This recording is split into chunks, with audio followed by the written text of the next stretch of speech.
nos lèvres, donc c'est ce que je vais faire aujourd'hui. Je vais vous partager quelques astuces pour maquiller plus facilement vos lèvres. Aujourd'hui, je voulais véritablement vous offrir des astuces qui soient générales, qui s'adaptent à tous, y compris si vous êtes un débutant en maquillage. C'est parti donc pour quelques trucs et astuces pour vous faciliter la tâche lorsque vous vous maquillez les lèvres. Mais avant ça, si vous aimez cette vidéo, n'hésitez pas à me laisser un petit pouce. Vous pouvez venir me trouver sur Instagram tout au long de la semaine, vous abonner à la chaîne en cliquant en dessous sur le petit bouton abonnez-vous. Et évidemment, si vous pensez que cette vidéo peut être utile à d'autres personnes, n'hésitez pas à leur partager ou bien à l'enregistrer dans vos favoris pour y revenir plus tard.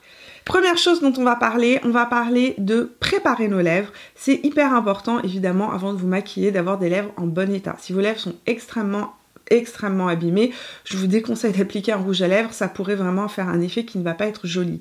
Dans ce cas-là, si vos lèvres sont très abîmées et que vous devez absolument pour X raisons maquiller vos lèvres, vous pouvez utiliser un exfoliant à lèvres, il y en a dans différentes marques, on en retrouve chez MAC, on en retrouve chez Lush aussi.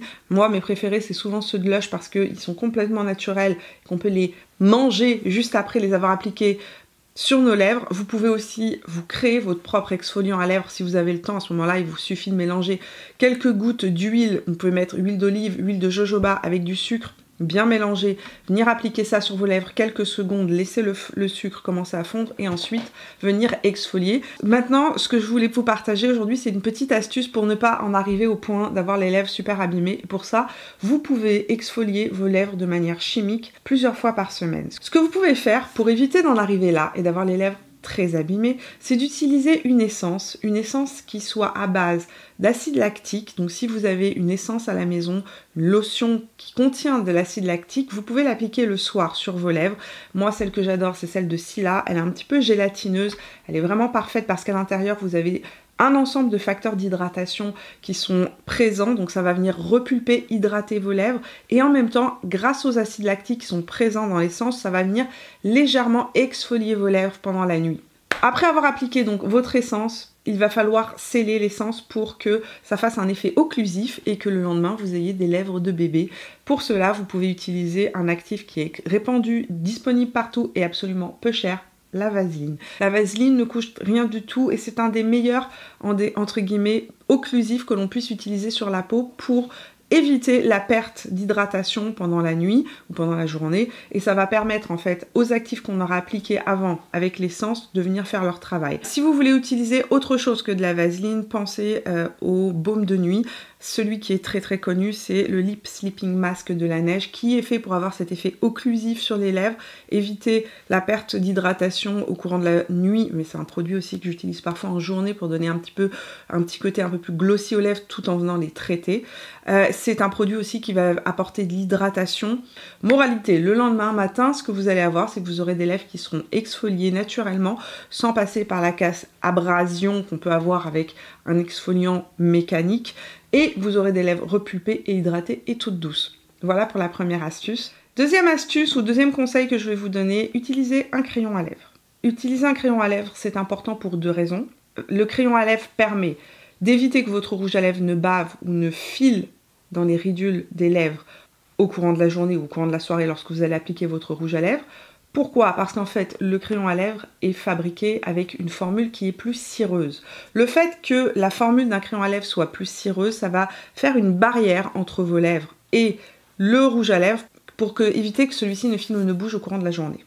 La deuxième raison pour laquelle on utilise un crayon à lèvres, c'est pour venir définir la lèvre, mais aussi jouer sur la couleur du rouge à lèvres pour lui permettre d'avoir une certaine profondeur ou un certain sous-ton. Vous avez vu dans plusieurs de mes vidéos, parfois, je vous l'ai donné cette astuce-là, on peut utiliser un rouge à lèvres rose fuchsia avec un crayon rouge qui est légèrement bleuté et ça va venir transformer le rouge à lèvres fuchsia qui va devenir plus rouge bleuté, mais tout en restant rose, sans sortir trop rose sur une lèvre. Là, je vais vous montrer en même temps que je vous parle le même rouge à lèvres appliqué avec et sans crayon à lèvres. Le rouge à lèvres que j'ai appliqué, je l'ai choisi volontairement très nude et très pâle, plus pâle que la carnation de mes lèvres, ce qui me donne un côté un petit peu, entre guillemets, malade ou palote, et qui donne un effet aussi de lèvres non définies lorsqu'il est appliqué sans crayon.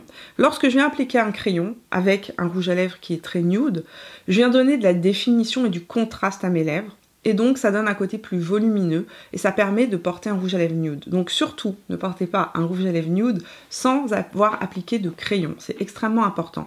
Si vous appliquez un rouge à lèvres nude, il va falloir que vous choisissiez un crayon à lèvres qui soit légèrement plus foncé, je dis bien légèrement plus foncé que la couleur de vos lèvres. Si vous appliquez un crayon à lèvres qui est exactement de la couleur de vos lèvres ou plus pâle que la couleur de vos lèvres, le rouge à lèvres nude ne ressortira pas, il n'y aura pas de contraste, ce ne sera pas joli, ça va faire un petit côté un petit peu plus malade. Ici, je vous ai swatché un crayon à lèvres qui est plus pâle que la couleur de mes lèvres. Si j'applique cette couleur-là sur mes lèvres, on ne verra pas de contraste, ça va faire un côté un petit peu plus malade. Si j'applique un crayon légèrement plus foncé que la couleur de mes lèvres. Moi, j'ai des lèvres qui sont très pigmentées, donc cette couleur-là est parfaite pour mes lèvres. Donc surtout, ne portez pas un rouge à lèvres nude sans avoir appliqué de crayon. Pour un rouge à lèvres mat plus foncé que la carnation de vos lèvres, peu importe la couleur, que ce soit un marron, un rose, un bordeaux, un rouge, dans ce cas-là, vous n'êtes pas obligé de mettre un crayon à lèvres si vous avez un rouge à lèvres mat, parce que le mat permet vraiment de définir la lèvre de manière assez précise. Cependant, je mets un petit guillemet là-dedans. Si votre lèvre est peu ourlée, peu définie, c'est toujours mieux de mettre un crayon avec parce que ça va éviter justement que le rouge à lèvres ne file dans les ridules des lèvres. Doit-on appliquer son crayon à lèvres avant ou après son rouge à lèvres? C'est une question qui revient sans cesse. Et je vais vous dire quelque chose. Il n'y a pas de règle absolue. Si vous êtes quelqu'un qui avait du mal à appliquer votre crayon à lèvres, il est beaucoup plus facile d'appliquer son crayon à lèvres après avoir appliqué son rouge à lèvres. De manière générale, ça va vous permettre de véritablement fondre le crayon à lèvres avec votre rouge à lèvres. Ça, c'est une astuce que moi j'ai appris dans différentes masterclass auprès de différents make-up artistes, mais la spécialiste de ça, c'est Val Garland. Val Garland, c'est une make-up artiste, j'ai envie de dire, c'est la maman des make-up artistes, c'est une des plus anciennes make-up artistes très très connues, et qui dit toujours, si vous avez un coup de main qui n'est pas assuré, que vous allez appliquer un rouge à lèvres, par exemple, très mat, très rouge, sur une lèvre, et que vous n'êtes pas le pro du dessin de la lèvre, appliquez d'abord le rouge à lèvres, appliquez ensuite le crayon, et ça fonctionne à 100% dans tous les cas. Donc, c'est quelque chose que vous me voyez faire dans plusieurs de mes vidéos. En général, j'applique mon crayon après avoir appliqué le rouge à lèvres, parce que c'est beaucoup plus facile. Mais, là aussi, il y a toujours un mais. Il y a toujours un petit mais qui se cache quelque part. Si vous êtes quelqu'un avec une lèvre très marquée, beaucoup de ridules sur le rebord de la lèvre, ou bien si vous êtes quelqu'un avec une lèvre très peu définie, donc peu ourlée, et que vous avez tendance à avoir des rouges à lèvres qui bavent, il faut mieux appliquer votre crayon à lèvres avant. Ça va créer une barrière et ça va empêcher le rouge à lèvres de ne se répandre, entre guillemets, dans les ridules. Pour résumer, il est plus facile d'appliquer son crayon à lèvres après avoir appliqué son rouge à lèvres. Vous aurez un effet barrière qui va quand même être présent, donc qui va éviter que le rouge à lèvres ne se disperse un peu partout. Et vous aurez une lèvre qui sera définie et le crayon à lèvres va se mélanger au rouge à lèvres, ce qui va donner un aspect plus diffus. Mais si vous êtes quelqu'un qui avait une lèvre qui est peu ourlée, très marquée, ou qui a tendance à avoir des rouges à lèvres qui bavent, à ce moment-là, appliquez votre crayon à lèvres avant d'appliquer votre rouge à lèvres pour vraiment avoir cet effet barrière du crayon à lèvres. Troisième astuce, comment tenir son crayon à lèvres quand on l'applique? L'erreur la plus commune que l'on peut voir et qui crée en fait des crayons à lèvres qui sont très marqués, peu diffus, très visibles, c'est souvent dû en fait à la manière dont on tient son crayon à lèvres lorsqu'on applique son crayon à lèvres. Première chose, lorsque vous appliquez votre crayon à lèvres, vous pouvez utiliser vos doigts pour, entre guillemets, pour être votre équerre sur votre visage. Tout comme lorsqu'on fait un trait de liner, on utilise le petit doigt ou les deux petits doigts en fonction de ce qui est le plus confortable pour vous pour venir créer votre trait de liner et avoir un trait de liner qui soit uniforme. C'est la même chose pour les lèvres. Ne venez pas utiliser votre crayon à lèvres comme ça sans avoir d'appui contre votre visage. Utilisez le petit doigt pour venir dessiner et s'accoter sur le visage. Donc, utilisez vos doigts comme des petites équerres pour venir accoter votre main sur votre visage et avoir une base fixe et stable. Deuxièmement, lorsque vous allez maquiller vos lèvres, ne venez pas tirer vos lèvres. J'ai déjà vu des gens qui tirent leurs lèvres comme ça. C'est à peu près la même chose que tirer la paupière. Nos lèvres ne sont pas égales. Nous ne sommes pas complètement symétriques. Personne sur cette planète n'est symétrique. Si vous venez tirer vos lèvres pour maquiller vos lèvres, vous déformez la forme de vos lèvres et donc vous risquez d'avoir les deux côtés qui ne seront pas égales. Donc, quand vous allez venir maquiller vos lèvres, relâchez votre bouche, laissez votre bouche au naturel. Ne venez pas tirer vos lèvres. Venez crayonner vos lèvres quand vous appliquez votre crayon à lèvres. C'est-à-dire qu'on ne vient pas faire un seul trait d'un seul coup, que vous commencez par le haut ou par le bas. J'ai déjà vu des make-up artistes qui recommandaient de commencer par l'arc de Cupidon, ici par le bas et ensuite de venir relier les côtés. Moi, je pense qu'il faut le faire de la manière dont vous êtes le plus à l'aise. Et moi, par exemple, je suis quelqu'un qui a tendance à très souvent maquiller ma lèvre inférieure avant ma lèvre supérieure.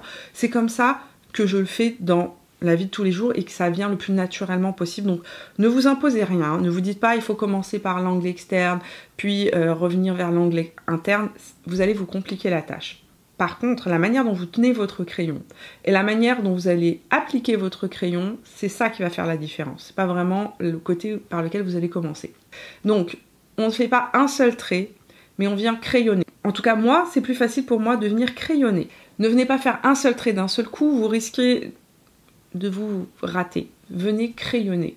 D'autre part, le fait qu'on crayonne va venir imprimer la cire du crayon dans les petites ridules et pas venir poser le crayon juste en superficie. Autre chose, la manière dont vous accotez votre crayon ou vous posez votre crayon sur votre lèvre. Très souvent, lorsque je donne des cours de maquillage, je remarque que les gens utilisent la pointe du crayon pour venir se maquiller. Ça, c'est l'erreur de base à ne pas faire. C'est compliqué, premièrement, de venir faire un trait qui soit homogène en venant appliquer le crayon avec la pointe du crayon. Venez accoter votre crayon sur votre lèvre. C'est-à-dire que quand je me maquille pas avec la pointe. Je dépose mon crayon. Comment vous le montrer? Je dépose mon crayon sur la lèvre et je viens utiliser ma lèvre comme support sur mon crayon. Donc, utilisez pas la pointe, accotez votre crayon, utilisez votre lèvre comme support. Ça va éviter de trembler et ça va aussi vous donner un repère. Parce que ce qui se passe, c'est que lorsqu'on crayonne comme ça, on est sûr de ne pas trop dépasser. Si vous venez déposer votre crayon avec la pointe, vous risquez de vouloir surligner vos lèvres et de trop les surligner. Et à ce moment-là, il y a une chance sur deux pour que ça se voit dans la réalité.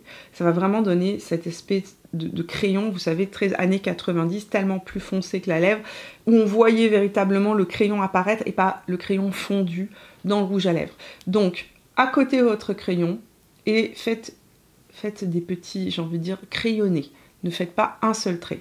Et enfin, la dernière petite astuce, c'est une astuce très très simple et très basique, mais pensez à tailler votre crayon de manière régulière parce qu'en fait, quand le crayon s'use, eh bien, il est moins précis, la mine est moins aiguisée, moins précise, et donc ça fait des traits qui sont plus grossiers. Mes deux dernières astuces sont comment donner plus de volume ou plus de définition à une lèvre. C'est très simple, ça va vraiment dépendre de votre besoin. Si vous voulez donner plus de définition à votre lèvre, vous pouvez créer une ombre sous la lèvre inférieure en appliquant ou un crayon avec un sous-ton un peu froid, par exemple comme le contour de chez Pat McGrath, ou bien une ombre de contour, un contour crème que vous pouvez utiliser sur votre visage, que vous allez appliquer directement sous la lèvre inférieure avant de commencer à vous maquiller et vous l'estomper. L'ombre est appliquée ici, donc juste en dessous de la lèvre inférieure. Pour la lèvre supérieure, ce qu'on va faire ici, c'est qu'on va tirer la lumière sur l'arc de Cupidon en utilisant un crayon de couleur chair, la même type de crayon qu'on utilise dans la muqueuse interne, de notre regard pour donner un aspect plus ouvert. Et bien là, on va faire la même chose en appliquant ce crayon-là sur juste au-dessus de l'arc de Cupidon, en accentuant le V de l'arc de Cupidon et en venant l'estomper immédiatement avec le petit doigt pour fondre cette couleur-là, pour pas avoir un trait, pour avoir juste un effet de lumière plus pâle sur le dessus de l'arc de Cupidon, ce qui va donner un aspect de lèvres un peu plus défini. Une fois que vous avez appliqué votre point de lumière en haut et votre ombre sous la lèvre inférieure, vous allez reprendre votre crayon à lèvres et cette fois-ci, vous allez dessiner vos lèvres en suivant le contour de vos lèvres, comme je vous l'ai indiqué avec le crayon. Ici, petite astuce, on va venir créer un V en suivant l'arc de Cupidon sur la partie supérieure de la lèvre, donc comme une petite croix. Vous voyez comment je descends le crayon? Puis je vais dessiner ma lèvre inférieure en donnant un arrondi à la lèvre et je vais crayonner l'angle externe de ma lèvre pour donner une impression en fait d'ombré.